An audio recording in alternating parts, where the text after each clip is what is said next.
probably a little bit of ignorance and arrogance on the bank's part, but it was also a lot of just no incentive for the people working for the bank to really improve their financial situation. It's always personal. What was your first stock? I have a base of foundation that I can use to try to help educate people on different topics related to investing, whatever that, from buying your first company to managing a portfolio and so on. If you have to name one quintessential Dave investment, what stock would it be? If you have to choose one part of investing that you love the most, what would it be? Oh boy, that's an interesting question.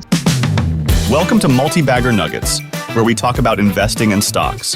Your host, Chris Hendricks from MultiBagger Nuggets, also known as From Growth to Value, invites you to join this podcast at multibaggernuggets.com, where you get much more content, both free and paid. Today, a special guest joins us. Dave Ahern is the co-host of the long-running podcast, the Investing for Beginners podcast. Dave has a very interesting background. He started as a musician, climbed from waiter to general manager in the restaurant business, became a Wells Fargo banker, and now teaches people about investing. Let's dive into this great conversation with a passionate learner, a great teacher, and an investor who knows himself very well. Here's MultiBagger Nuggets, where you hear about tomorrow's winners today.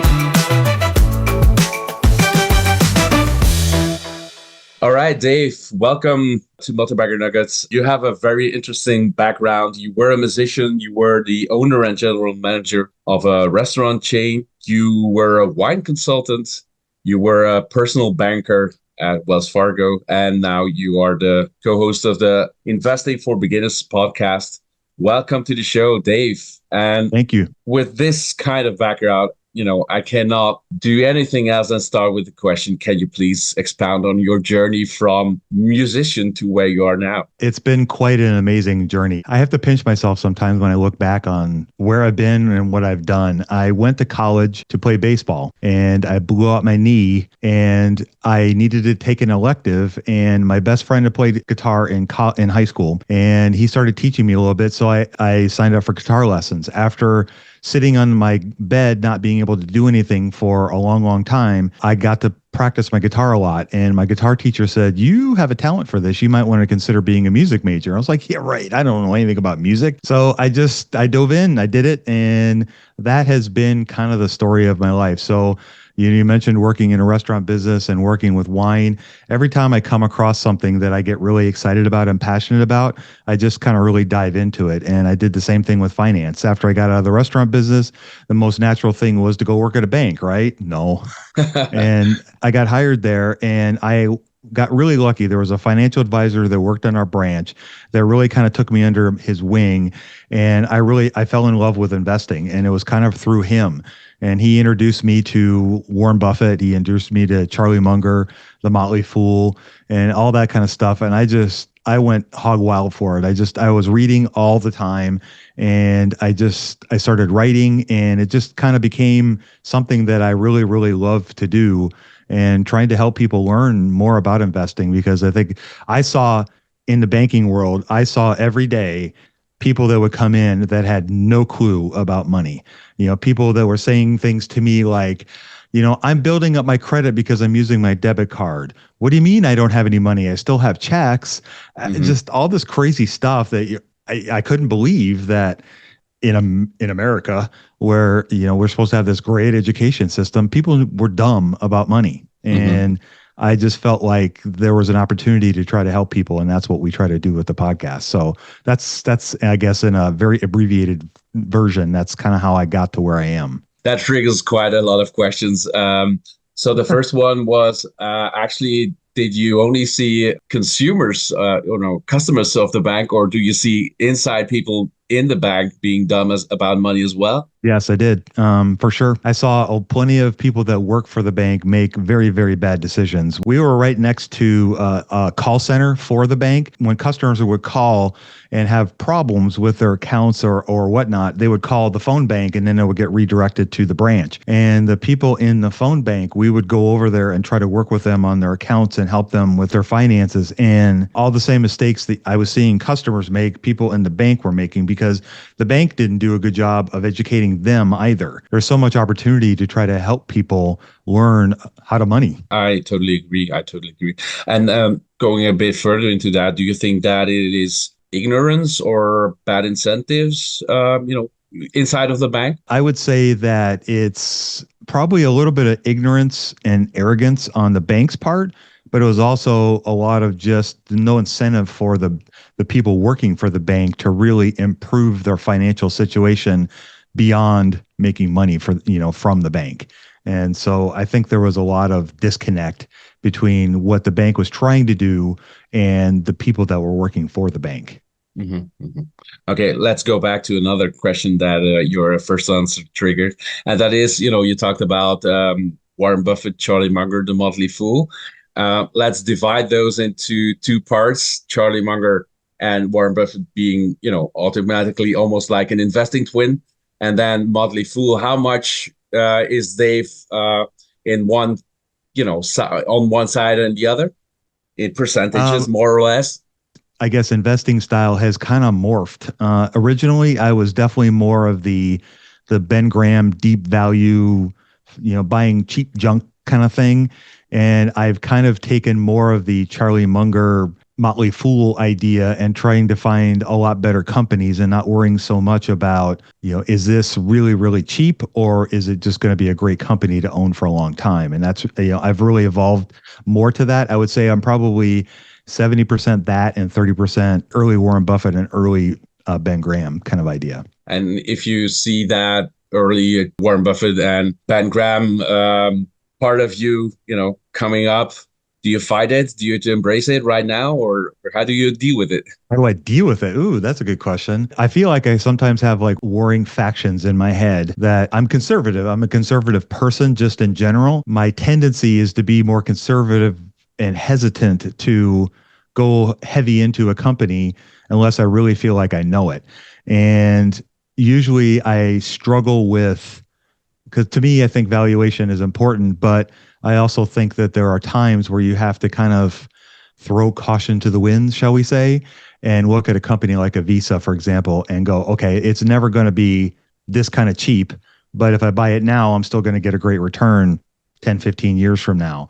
And so I try to balance that, but it's a challenge for me. I'm not going to lie. I've passed on some really great investments like Novo Nordisk. There's been a couple companies that recently that I've done a lot of work on, and I felt like I knew them pretty well, and I passed because I couldn't come to terms with the struggle. Yeah, great. Another box that you're not in is like the liberal musician we see.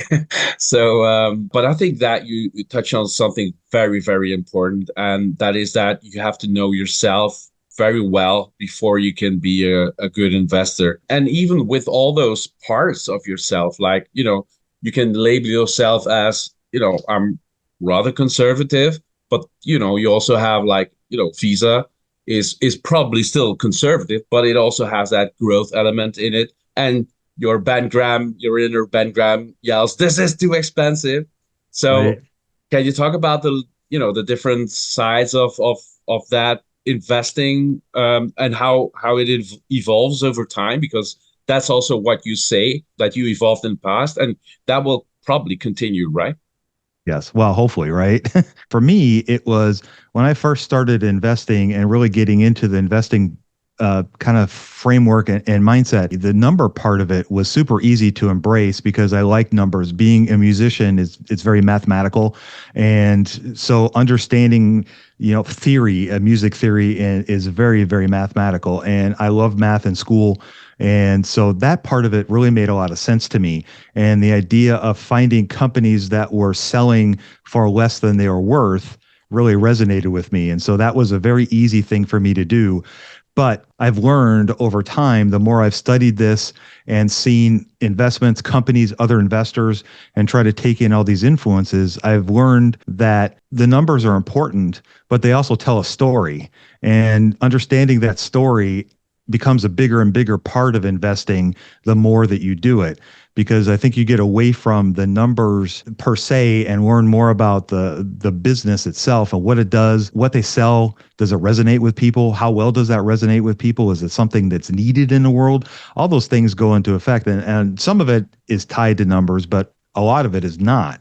And so I think the qualitative part of it to me becomes a much bigger part of investing. And I would say, to me, that's probably 60-70% of investing, and the numbers is about 30%. Because, once you analyze the balance sheet and you discover that, hey, this is a really strong company with a lot of cash, how much more do you really need to go into that? And then it becomes far more important about who's running the company, what their culture is like, what kind of revenue streams they have. Do they have optionality? Can they pivot on things like Microsoft has done, for example? Or, look at a company like Ahern. They keep coming up with all these different tools that they can offer their customers to keep attracting more and more customers and retain the ones that they have. So to me, that's not something I would have never discovered a company like Ahern, or even given it two seconds worth of time 5 years ago.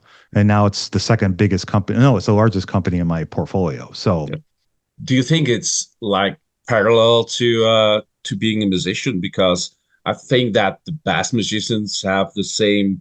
They evolve in the same way. They start out technically very well, but they only become great when they can let go of technique and can transcend it in a way. Yeah, absolutely. My favorite musician, or two of my favorite musicians, are Stevie Ray Vaughan and Jimi Hendrix. Oh, and both of them are. My second name is Hendrix, so I always call him my Uncle Jimmy. Yeah, you're right. I saw that and I was like, yes, I'm going to like this guy. Because he was one of my musical heroes for sure. And if you look beyond his technique, you look at the musicianship that he developed over his very short career, and the songwriting, from Hey Joe to All Along the Watchtower, or Voodoo Child, it's night and day. And so you can see the progression of his musicality over that short period of time. And I think the same thing with investing. We look at any of our heroes, and they've all evolved in some way, shape, or form. They, very few of them have stayed, this is the way I invest. I mean, even Monish Pabrai, in his shorter time in the public eye, if you will, has evolved from kind of a deep value investor to something different. I think that's just normal. I think that's the only way you can grow. Mm-hmm. I think it also takes courage because, just like for musicians, for investors, it's hard to evolve and to acknowledge it to the public that you have evolved and, that you have changed. And lots of people think that they have to be consistent because otherwise people will not believe them, right? Right. Yeah. We get that all the time in our podcast, because we've evolved as investors, both Andrew and I, my partner, and we've both evolved on the show. And we still sometimes we get questions, people that listened to us 7 years ago and listen to us now, and kind of the way we invest has changed a lot, and so people will sometimes push back, you were talking about, price to book less than 1.5 back in 2018. Well, yeah, okay. That's the way we invested now. And this is the way we invest now. And, I think the more you learn, the more your worldview changes. And I think as that changes, the way you think is going to adapt as well. I mean, the more experience you have, the more you're going to change. Mm-hmm. Mm-hmm. Well, I think that, for me, I actually started out as a deep value investor myself. Really? Yeah, I did actually. So I have evolved, the very first stock, and that's going to be my next question. So you can already start thinking in case you forgot. But my very first stock that I bought was actually a cheap coal mine at 4 times PE or something like that. So a real value trap. Of course, and then I sold it after years, and then of course that it went up. Of course, that's the way it always works. That's the way it always works. It's like, it's always personal. What was your first stock? My very first stock was Microsoft. Wow. Yeah, which was crazy. I bought it at $34 a share in 2013, and I only bought one share, and I've held it ever since. I've added to the position since, but that was my very first stock. Now, my next two were an oil rig company called National Oil Well Varco, I think is the name of it. And that was a complete, that was super, super cheap. I knew nothing about the oil industry and I lost my shirt on it. Yeah, And then well, the next one, I was in your camp. I had that one as well oh, you in did? that Okay. year. Oh, yeah, it was, I don't know what I was thinking. I knew nothing. Yeah, it was awful. Well, The next, we were probably thinking we knew something, but we oh didn't. yeah, right. Yeah. It's just oil. It's easy. Yeah, it's easy. No problem. And everybody says it's cheap. Right. It's cheap. It's certainly cheap. Yeah. Well, sometimes it's cheap for a reason. Hmm. I had to learn that the hard way too. So I bought GameStop at one point. This was way before the whole meme stock thing, back when it was a value investor deep value thing, and it had, I think at the time, I think its dividend yield was 11 or 12%, something crazy like that. And I thought wrongly that it could turn around the business, and I learned after about a year that that's not going to happen. So, yep, been there, done Hmm. that. Hmm. I know that you like reading as well. So if you would, have to name a few books that really, changed your perspective when it comes to investing, what books would you name? And people can know this. I didn't send you any questions beforehand, like that sometimes happens because I want to know what's on top of mind. So. Right? Yeah. No, that's great. Yeah. No. One of the first books that I read when I really got into investing, there were two. One was The Dondo Investor by Monish Pabrai. That was actually one of the first books I read, and that really opened my eyes to maybe how simple this really could be. And I mean, it's not easy, but it's simple. And so I came across that, and then I also read The Education of a Value Investor by Guy Spear. Unbeknownst to me, they're friends. I didn't know that at the time. Those were the two books I read. Of course, there was The Intelligent Investor. And then I also started reading very early on Warren Buffett's shareholder letters. The financial advisor that I work with, he told me, if you really want to learn this stuff, that you got to read his stuff. And so I went to berkshirehathaway.com and just started downloading the PDFs and reading them on my computer at work, which probably wasn't a great idea, but that's all right. Yeah, well, you probably have learned a lot, so Yes. it was worth your time at least. Yes. Let's go back to your journey. Like you start as a musician, and you go to restaurants. So what triggered that pivot? I was playing a gig in a little town in Mississippi one night, and it was, a bar, and there was, I don't know, a couple hundred people in the bar, and we were playing, and I remember thinking to myself, I will never be able to have a family if I keep doing this, because I was literally living on somebody else's couch, making $800 a month. I couldn't afford to pay rent. I could barely afford to feed myself and pay my bills. And I was doing the best that I could at that time. I was never going to be Jimi Hendrix. I knew that. Hmm. And so in the music world, there's the haves and the have nots, and there's not a lot in between. And I was never going to be a have. And so I just realized that I needed to do something else. So I moved back home to Minnesota, and I got a job at a local restaurant there, and I started waiting tables. And I ended up working there for almost 2 years. And then I moved back to Nashville, and I worked at another restaurant in Nashville for almost 8 years. And I literally did everything from them, from wash dishes to help them manage the restaurant. And then I moved back to Minnesota and worked in a restaurant there for almost 11 years. And I was the general manager there, but I did everything. And that was really kind of how I got into the restaurant business. I went in thinking it was going to be a part-time gig that I was going to use. I was intending to go back to college and get a degree in computer science. I was going to learn to program. And instead, I stayed in the restaurant business and became a financial person. So, Hmm. Hmm. Hmm. Well, I have to say I can relate to a certain extent. I used to be a musician as well, probably not as good as you. I was more like the singer-songwriter type, and oh, then awesome. and I actually made a very conscious decision as well. The reason was more like, as a songwriter, you pour out your heart, and I didn't want that anymore because I had the feeling that I paid much more attention to negative things because negative things make better songs, and Hmm. And I didn't want that in my life anymore. And then I decided to stop, and you will always see it that like 3 weeks later, I could sign a contract. So that was tough, but I said no, and look at us here now. Yeah, right. Yeah. Um, I so suspect we're a lot happier. oh yeah, I'm sure. So then you are in the restaurant business, and then you decide to go to become a private banker. Again, a huge leap. What was your thinking at the time? I need a job. When I left the restaurant business, I had been doing it for 25 years, and you don't realize how much stress you're under when you're doing something until you step away from it. And I was under a tremendous amount of pressure and stress.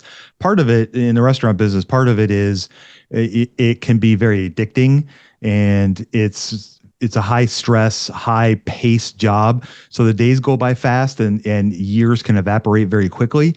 But I just didn't want to live the life anymore. It was hard. I was tired all the time. I didn't have a life. I didn't have friends. I didn't have outside of the people I work with, and I didn't really have a social life.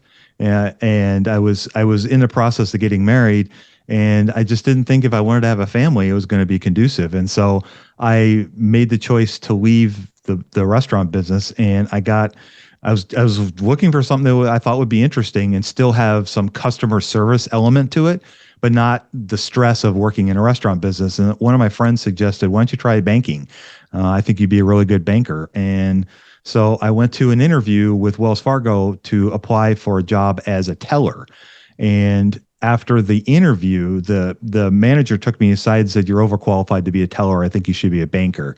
And I'm like, "What? I don't know anything about this." And she's like, "No, I think." And so then she had me sit down with the district manager of our region to interview with him to take the banking position. And little did I know, he was actually a musician. He played guitar.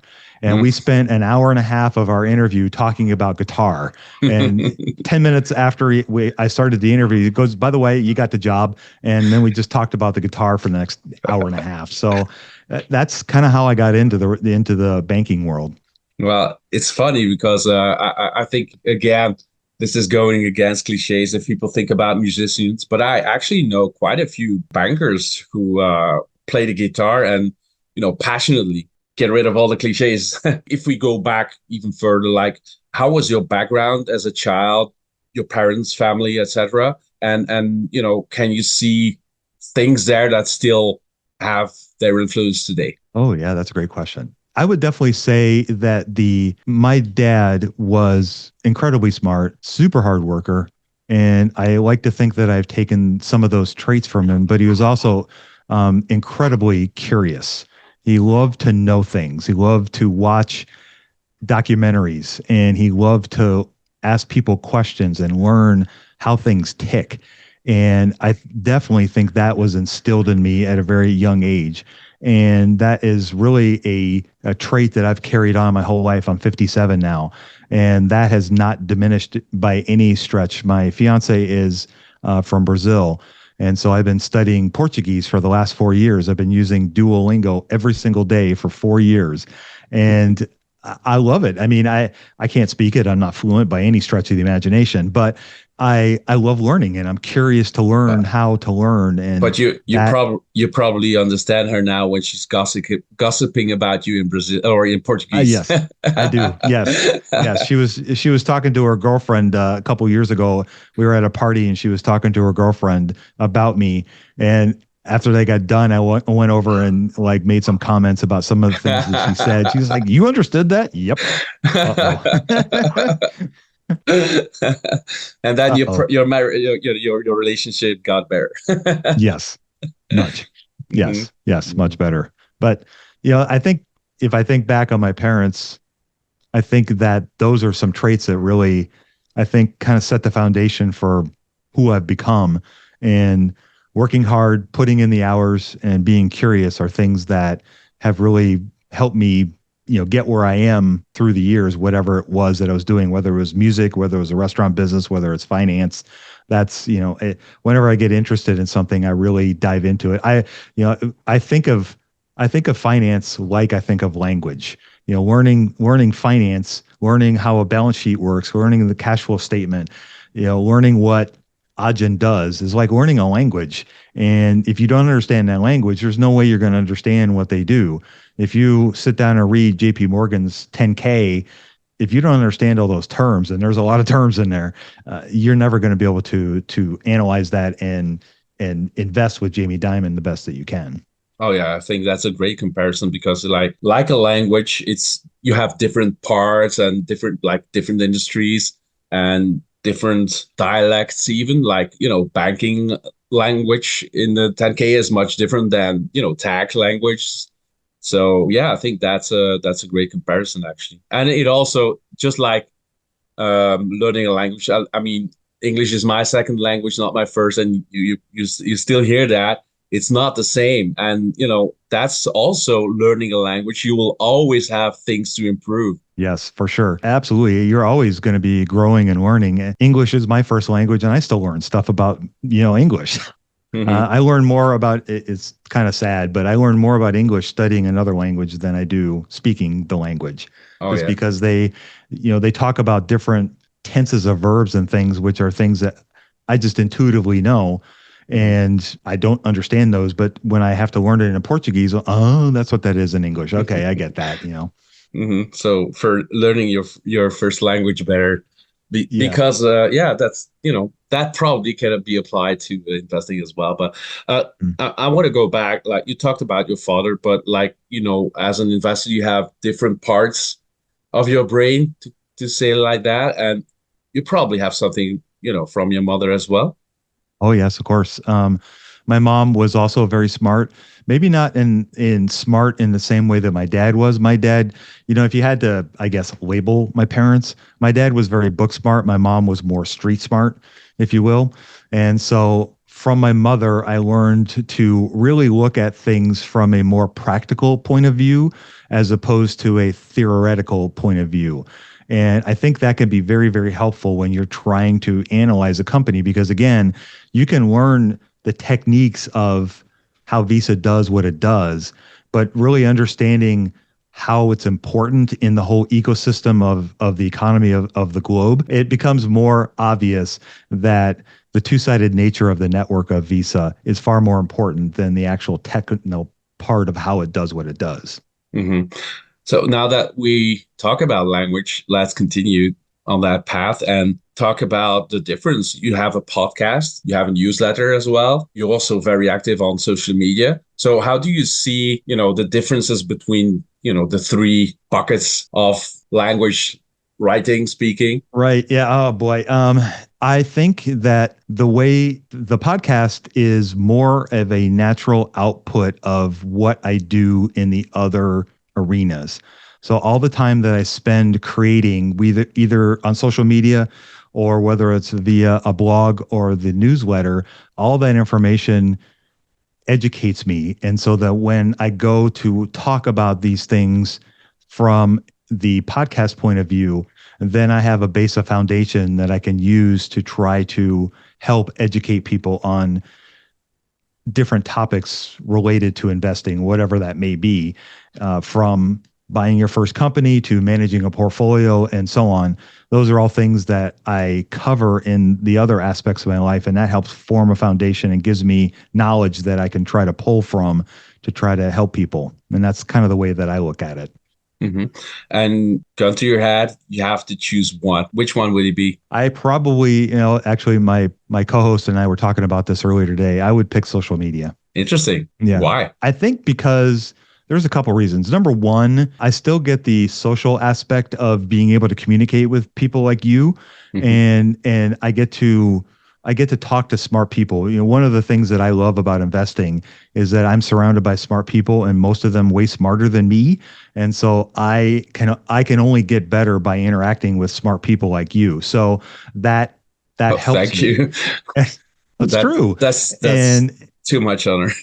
No, it's not. And so those kinds of things help me get better. And number two, I like the challenge of trying to create something and making it appealing to people so they enjoy it, and not necessarily so I get adulation for it, but so that it helps them learn something that they may not have known when they woke up in the morning. And so that's what I find appealing about it. I've been doing the podcast for 7 years and I love it. And it's a lot of fun, but it's also gotten a little bit, I don't know, the easiest way to put it is easy because we've been doing it twice a week for 7 years. It's a lot of shows. And so it becomes not boring, but it becomes routine, I guess is the best way of putting it. Mm-hmm. And so because social media is newer to me, I've really only been doing it for about a year and a half, 2 years. And so it's a newer genre for me. And so I find it challenging. Mm-hmm. I follow you on Twitter and on LinkedIn. Correct me if I'm wrong, but I have the feeling that you feel better at, LinkedIn. Do you agree with that or not? Yeah, I think LinkedIn has what I create seems to resonate better there than sometimes Twitter. Twitter can be an interesting beast. I'm sure you know that. There are certain companies, like I could probably post about Visa on Twitter every single day and put a picture of a dog pooping and it would still get 300 likes, just because there are certain companies you can talk about and it's just going to be either positive or negative. Maybe you should try it out. I think there's a public for it. I don't know if I'm quite brave enough to try that. Oh, but you can take an anonymous account on Twitter. Right, there you go. X, we have to say, right? Right. Yeah. See, I can't even. I saw that Elon asked that question today. Do you refer to it as Twitter or X? And I'm like, that's Twitter, baby. I can't. Well, I said like I used to call people I know from Twitter my Twitter friends, but I cannot call them my ex friends. That sounds so weird. Right, it does. It's part like former friends and part pornographic, and so it's like okay, I know I'm just gonna stick with Twitter. Yep. All right. So you were talking about the podcast. How would you describe the role that you and Andrew play in the podcast? I'm probably Charlie Munger to him being Warren Buffett. I tend to be more of the I guess funny one, or try to be the funny one. And I also try to take opposite points of view from Andrew when we're doing the show. I mean, we agree on most things, but we still, I try to take kind of a different point of view because I'm 57 and he's 34. So there's an age gap. And so our world views are different. And so I try to come at it from a different point of view and whatnot. And so that's kind of how we try to play off each other or whatnot. We've never set any sort of goals or rules that I have to talk about things this way and he has to do it that way. It's just kind of the way our relationship and our, I guess, conversation style has evolved on the show. And can you give an example of, where the age gaps shows? Oh, that's a good question. Yeah, I think sometimes the age gap will show sometimes when we're talking about maybe things that have happened in the past. I'm a huge fan of history and I love reading about history. And so sometimes Andrew doesn't have as big of a foundation in history as I do. And so sometimes I'll be talking about things that have happened in the 80s or 90s. And he was like, 3. And so he doesn't really understand how, like, for example, my father was big in real estate in the 80s. And inflation in the United States at that point was, I think when Ronald Reagan was president, it got into the don't hold my feet to the fire, but 15, 18%. I think it even was 20 at a certain. Yeah, right. Yeah. And so the big thing when my dad was in real estate was they didn't have fixed rate mortgages. They had adjustable rate mortgages. And so when the rates went up to 20%, he lost a lot of his businesses.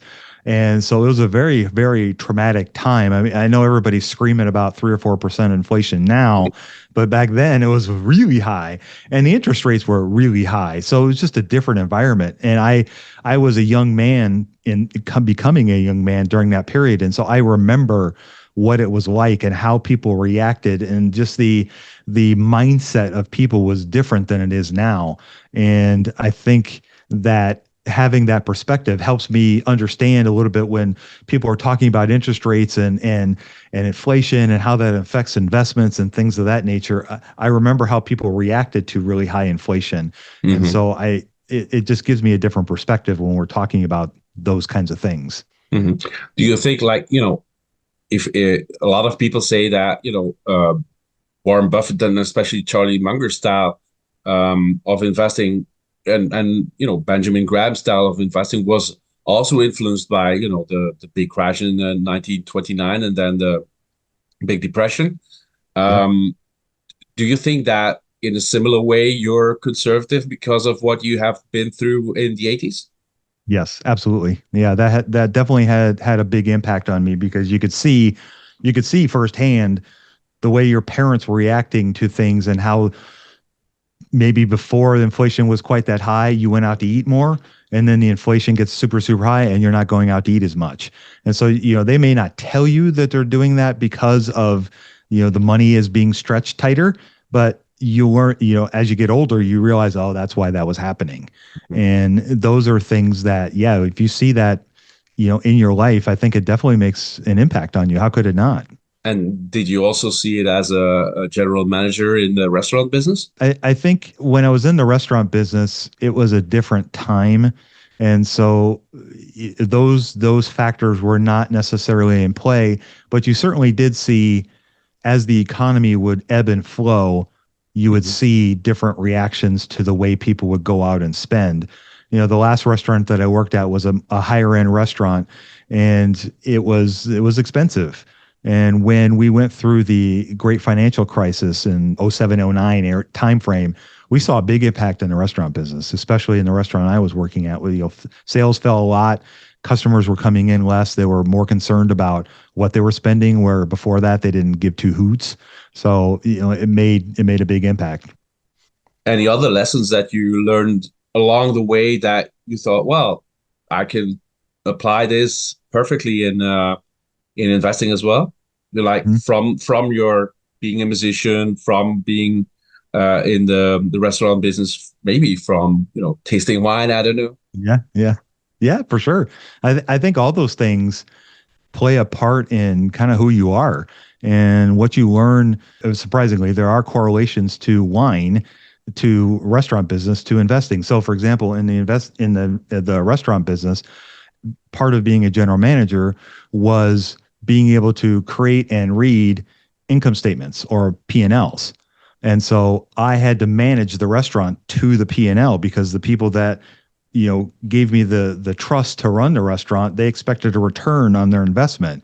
And so if I wasn't generating profits from the restaurant, understanding food costs, the cost of beverages, pricing power, all those things were very, very much in play. And I had to learn those on the job. And that stuff, when I read a financial statement, I think back to those days of working in a restaurant business and understanding pricing power, because you saw how much impact it would have on your profitability in the restaurant by, moving this up $1, moving this down 50 cents, charging $2 for this. All those things had a big impact over a period of time. And you also learned that you could push things. Like we had certain drinks that were super, super popular, and every 6 months, I would raise it $1 and just try to find what was the breaking point. Would people stop buying this? And a couple of them I never found out. But that leads to greater profitability for the business. And so you can see all those things and you get managed on that, you get paid on that. And so all those things are the exact same thing that a CEO goes through. Maybe not the same, but it's a very similar mindset. As an investor, you have to read the income statement or the P&L of Ahern and understand what's driving the profitability of this company. And if you don't understand that, good luck.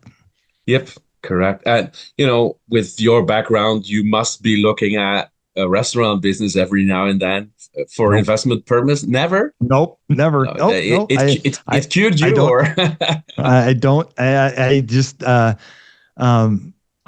have looked at, I've looked at Chipotle, I've looked at Texas Roadhouse, I've looked at McDonald's, all those things, and I just get the heebie-jeebies every time I look at it. A perfect example. Before you really dive into it, or after you have seen the numbers. What do you mean? After I've seen the numbers, okay. I look at the numbers first, and then I go, nah, I can't. No, that's too close to the nose. I was going back and forth with somebody a few days ago on Twitter about Sweet Greens. and somebody had they had done some analysis on the unit cost for each salad, and they were losing almost $3 a salad Oh, whoa. from just with the costs of everything that they were doing. And I was like, I looked at that and I'm like, yeah, there's just no way I would ever touch this business because of Hmm. that. And until they can get that, even just get that turned around, that's a tough road to hoe. So yeah, Yeah, to but me, there's still a big difference with, for example, McDonald's. I cannot imagine that McDonald's loses $3 a hamburger, right? no, no, they do not. They do not. But to me, it comes back to that kind of that idea of, yeah, it's a strong business and it's obviously got a brand name and everything. But what is the future growth expected for McDonald's, and what kind of return can I get from investing in that? Just because I worked in Mhm. the restaurant business for 20 years doesn't mean that McDonald's would be a good investment for me. It may be Mhm. for other people, but not for me, because what I want, they aren't going to be able to generate.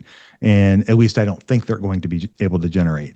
And so that's why I kind of stay away from those companies. I just don't, I haven't really found anything related to the wine industry, the food industry, that I felt like would be a good investment for what I want to do, Yeah. which is kind of funny. Yeah, it is. It is, but I think it speaks for you that you're critical enough. Yeah.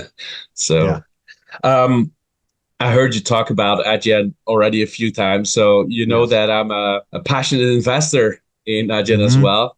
Yep. Maybe we should explain to people, what Adyen is. It's spelled Adyen for people who do not know it. It's a Dutch payments company. Tell me how you got into it and what attracts you to the company. During the pandemic, I went down a very, very, very deep rabbit hole into fintech, and I learned everything I could get my hands on. I read about fintech, and I subscribed to all kinds of newsletters, listened to podcasts, read 10Ks like a fiend, and I just really fell in love with it. I love banks. I've invested in Wells Fargo, J.P. Morgan, Ally Bank, New Bank, and I really like banks, but I kind of fell in love with fintech. And Adyen was a company that just came across my radar, probably from somebody on Twitter. To be honest with you, I don't remember. It might have even been Leandro. I don't remember Mhm. specifically, but somebody I saw the name and then I started looking at the financials and I was like blown away. And I listened to some of their earnings calls, and when Peter started talking, I was like, okay, this is the company. I guess the honesty that he spoke with and the clarity and to me, it was obvious that he believed in what he was doing and he wasn't pulling any punches and they were doing things the right way. The fact that the company was profitable when it went public, which is unheard of, and has remained that way ever since. I just fell in love with it. And the more I learned about their system and how they do things, their culture, I mean, I was blown away by the fact that every new employee that gets hired has to meet with a C-suite manager before they get hired with the company. And as somebody who ran a business that had 50, 60 employees, I was trying to visualize how hard that would be to do. Mhm. And to me, that was just one little, I guess, block in building the thesis for me that was like, okay, this is a good company. They know Mhm. what they're doing. This is something that I can invest in. Oh yeah, and I definitely agree about Peter van der Does is probably maybe the best CEO I know, or at least in that top tier. He's not as famous like Jeff Bezos or Tim Cook or Satya Nadella, but I think he really is in that league, and people really don't know him probably because he's not American, but Dutch. And one of the things that I also found very interesting is that he really didn't have to do this. Like he was rich from home, like his parents were uh, have noble blood as they call it, right? Right. So going back to the 16th century something, Hmm. and he drives like a 19-year-old Volvo, and he has billions. So I mean, I know that this guy is probably the closest to Warren Buffett I know. Hmm. Also in his directness, like he always admits if he makes a mistake. He's always very calm. So I definitely understand that feeling of it's almost falling in love with Yeah, right. a company and Yes. and its management. And maybe that's the other part of our brain saying us something, like not the numerical part, but the people intelligence part. Yes. I had the same thing actually when I heard Toby Lutke of Shopify in a Mhm. podcast and I will never forget it. It was because I immediately bought my first shares or share. I don't even will probably have like 3 or 4 shares at the time. Was not split yet. I heard it in a podcast in February 2017, and I thought, oh my God, this man is so brilliant. I want to invest in this company. And only after I started analyzing and seeing that all the other things clicked as well, and I made my first potential multi-bagger pick at split it just as 774 something. But I had already bought it in February at 558 for the first time. So I totally understand that feeling of. Do you have other companies where you had that same, like instant click? Yeah, definitely. Topicus was another one. Mm. Yeah, I fell in love with them right away. I obviously fell in love with Mark Leonard, and because of his Constellation Software. association, yeah, it Yeah. was just For people who yeah, don't know, Mark Leonard is the founder and CEO of Constellation Software. yeah. I read his shareholder letters and I listened to him talk a little bit on some of the meetings that they had that he attends.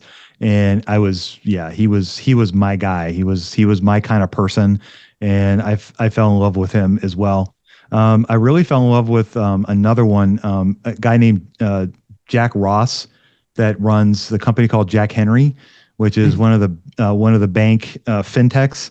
And I loved him right away too. Just the way he treated people, the way he talked. He was very clear, very concise. You could tell he had shareholders in mind when he talks about the company and the employees. There's little things that I've picked up along the way. Sometimes how they treat analysts and the way they talk to them, just the pleasantries that you can tell are genuine. Like, okay, this person is actually a nice person, not, some jackass that's, out trying to make their name and has a big ego. And I guess I'm always kind of attracted to those people anyway. So I really kind of fell for that company. And again, that's another company that it's never cheap. If you look at their last 20 years, it's probably cheapest their PE has been is like maybe 28, and they still have beaten the S&P 500 over the last 20 years. So it's another fantastic company as well. Yeah, Constellation Software, same thing. It's like Mm-hmm. I don't remember how much it's up, but it's Oh, it's a huge. compound annual growth rate like 36% something, Yeah. and they Yeah. have never gone down 30% Mm-hmm. from their top, which is crazy because they also went through the financial crisis and everything. So Right. yeah, and probably I have to take back my words and say that Mark Leonard is closest to Warren Buffett that Yeah. of all the CEOs I know. Yeah. Yep. I Oh, would agree. I would yeah. agree. And the other thing I love about these companies that we're talking about too is that generally aren't issuing lots of equity to either themselves or others. And that was one of the things that I also loved about Adyen was that they're not issuing all this equity to themselves. Nope. And it really kind of drives home that the business is really to try to benefit us, the shareholders. Hmm. And Mark Leonard's the exact same way. And so, I mean, I love that. I think those are customer, I guess not country, shareholder friendly or companies really are appealing to me. Hmm. I also like the fact that they really think independently. They don't say what people want to hear, like Wall Street wants to hear. They think about their companies and like Ajahn again. So during pandemic when everybody was hiring like crazy, they said, "Well, tech talent is too expensive right now. We only take on the people we really really need." And then in 2022, when everybody was laying off people, then they went full in, Yeah, bringing in thousands of new employees at very cheap prices. So yeah, I love that. smart. It's brilliant. Yep. Yeah, it's brilliant. It is. It is. It is. If you have to choose one part of investing that you love the most, what would it be? Boy, that's a good question. I probably like the challenge of learning how a business does what it does and fully understanding how that impacts the financial situation of the company. So I love learning about the business model because I worked in a lot of different businesses. I love that idea of all these different business models and how brilliant people really are. And then understanding how that impacts the financials and the potential returns for the company. And to me, that's the most fascinating part of it. What Okay. about you? I'd be curious, what do you, if I throw that back at you? Oh, that's great that you do that. But actually, they say that if you want to know what your best profession is, you have to look at what you loved as a child. So I was always reading as a child and studying. So I loved school. I loved university. I always said I've been at university for 6 years because I took 2 extra grades. I always said, if I find someone willing to pay me for the rest of my life to do this, with pleasure. So that's the part that I love the most, reading and studying. So I think it's a bit similar to what you just said. I have lots of books about investing.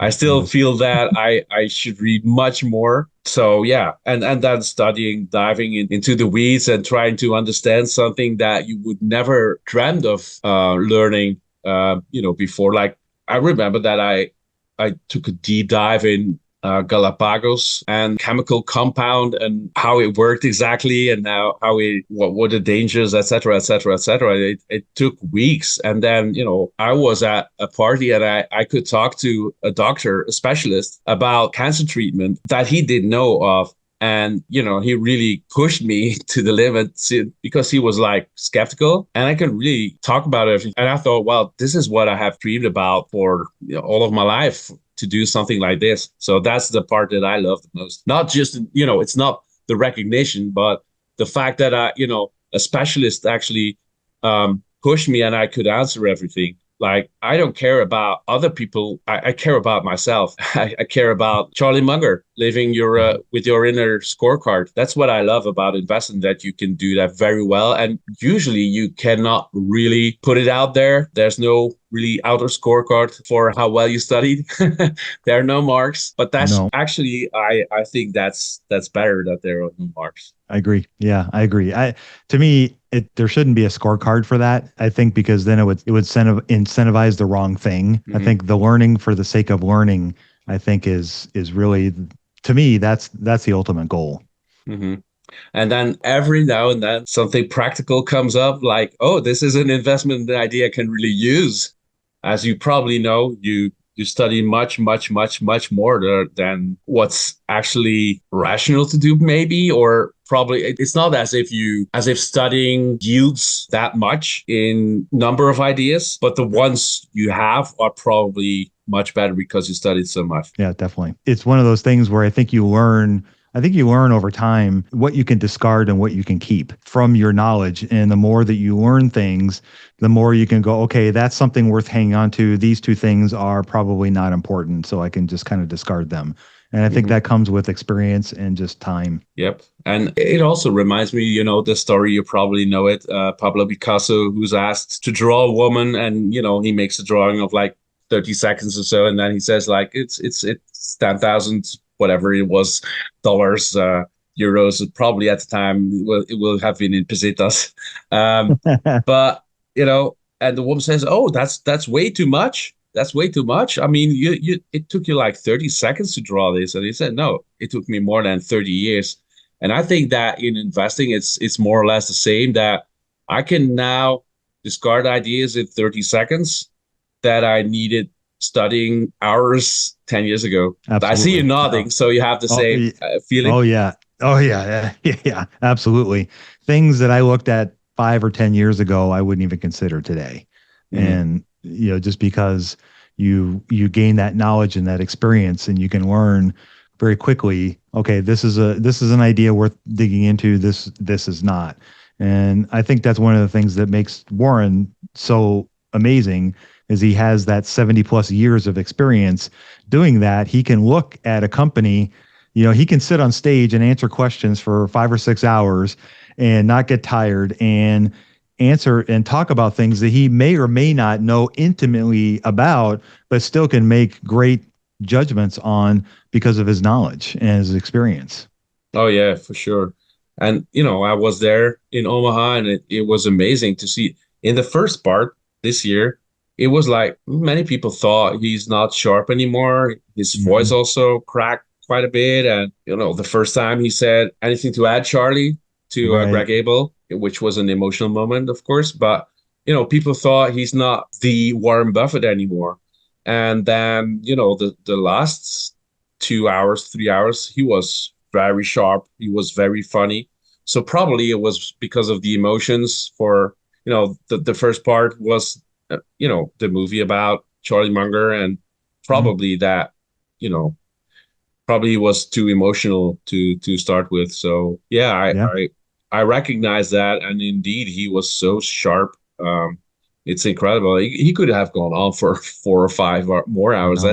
That's the It's impression you crazy. got. Yeah, Yeah. yeah. That I mean, I unfortunately I wasn't there, but I have watched all Mhm. the time that he was talking, and just astounds me. Like I said, I'm 57. I couldn't do what he did and have Mm. that same kind of stamina. I'd be wiped. I would be exhausted. Oh yeah, And I'm let's not 47, and even. I agree.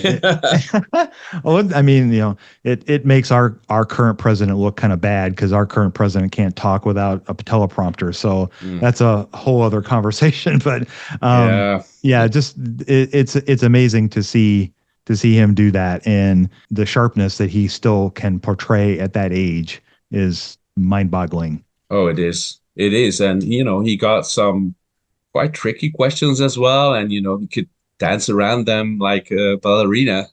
Yeah, right. All right. So let's go back to Dave. If you have to name one quintessential Dave investment, what stock would it be? And I know that one is very limiting, but Right. That's a good question. It's going to be kind of a boring answer, but I would say Berkshire Hathaway. And here's the reason why. It's not just because Warren Buffett and the former Charlie Munger owned the company. It's because of what it represents and how it has evolved and continues to evolve. And when I say evolve, I mean it's gone from a textile business to this monster conglomerate that has all these other huge businesses under it. It also has this monster investment portfolio, has some of the best insurance businesses in the world.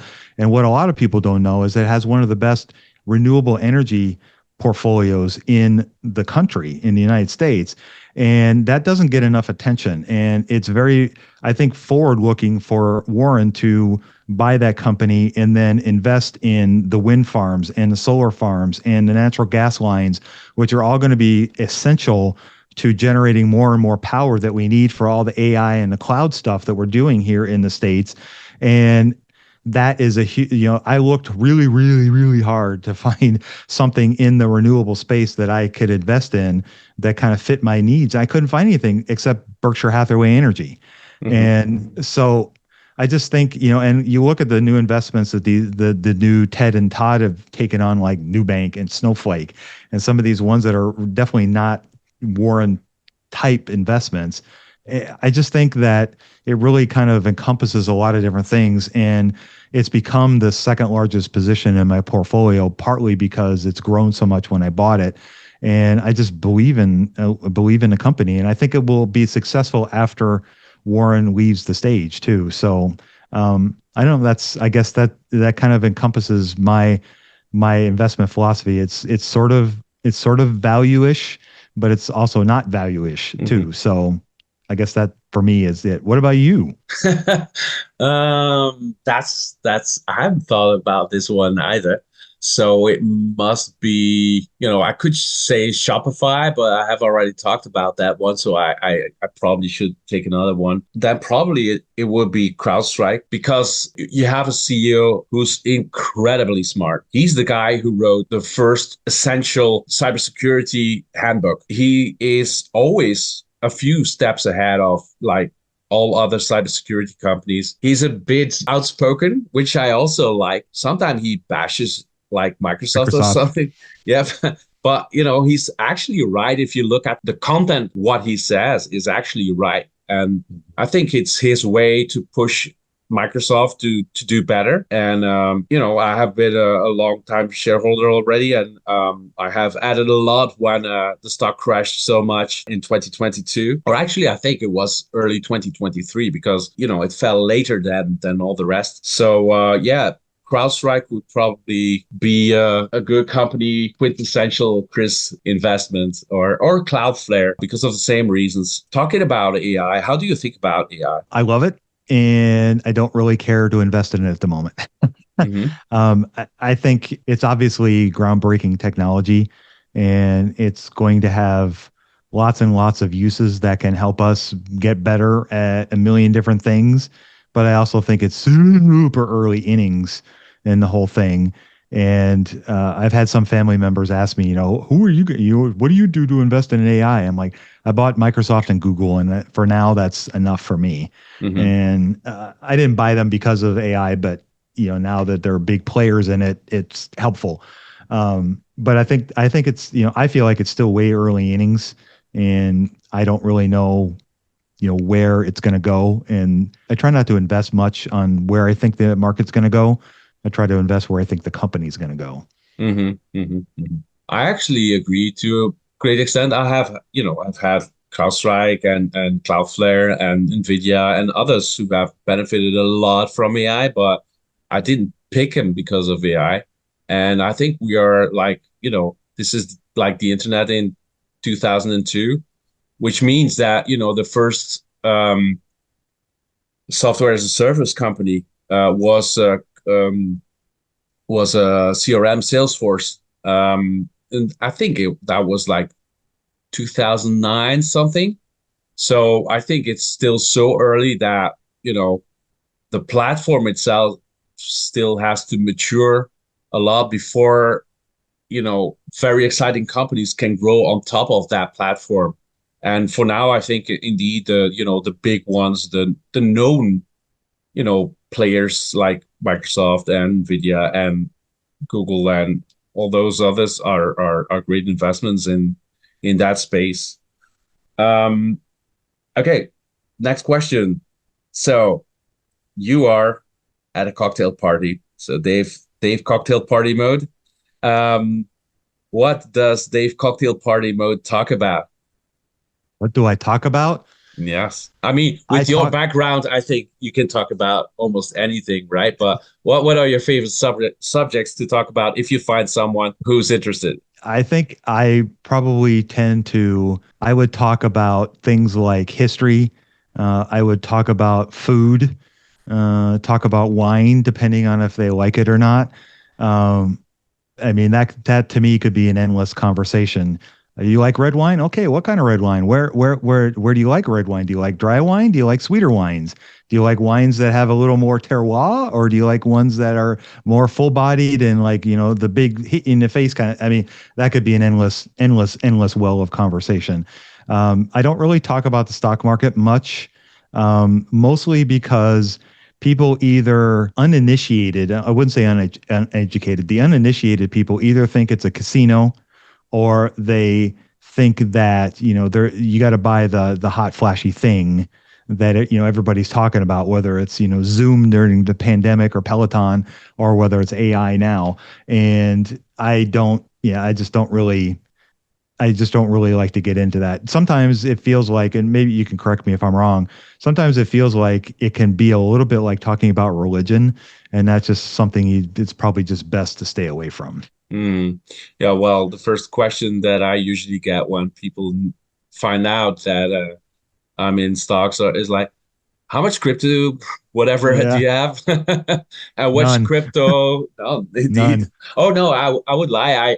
I actually bought a bit of Ethereum because I wanted to back in the days. I wanted to know how the process went of buying. What's it called again?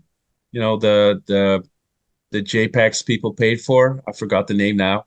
Oh, I'm not sure. Yeah. So and somebody I knew, like an ex friend, a Twitter Right. friend, um, So he actually made one. So I just said, okay, I want to know how this works. So I'm going to open a crypto portfolio, buy Ethereum, and how do I do that? And you can lead me through the process, and then I will buy your artwork, and that's what I did. So I probably still have that somewhere. So Hopefully you haven't lost your password. oh yeah, probably I have. All right. So suppose someone comes to you on that cocktail party and says, Dave, I really want to start investing. Where do I start? And what will your answer be?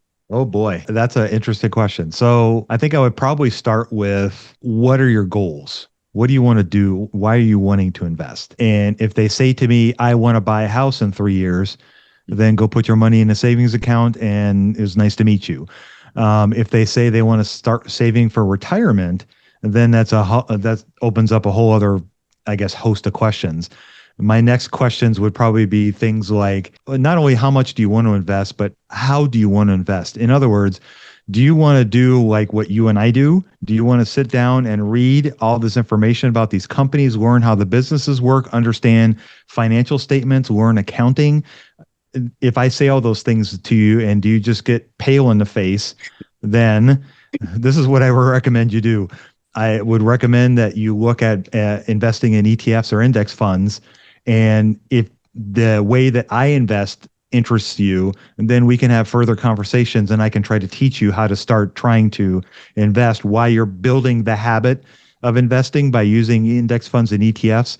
And I know sometimes that can have a bit of a dirty connotation. Oh, they're just investing in ETFs. But the fact of the matter is a lot of people shouldn't do what we do. Oh yeah, and they're not suited to it. They don't like it. It's not for them. They're going to lose their shirt doing it because they're going to. We are the freaks, actually. Yes, we are. We're the weird ones. Yes, we're the weird ones. But I think a lot of people on the outside don't understand. I know they don't. They don't know how long it takes or how much work it takes. To your point about Da Vinci, yes, I can read a 10K and understand whether I want to buy this company in an hour or so because I spent 30 years learning all the stuff that teaches me how to do that.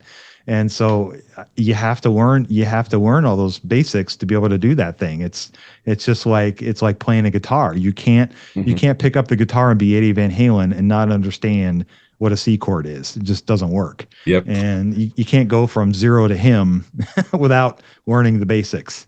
And I think investing is the same way. Mm-hmm. With that difference that there are plenty of people on social media who pretend that they can bring you from not playing the guitar to Eddie Van Halen in like 15 minutes a day.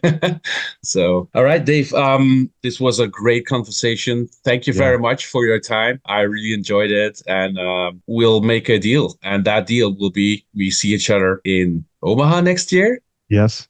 All right. Yes. Thank you very much, Dave. I hope you enjoyed this content.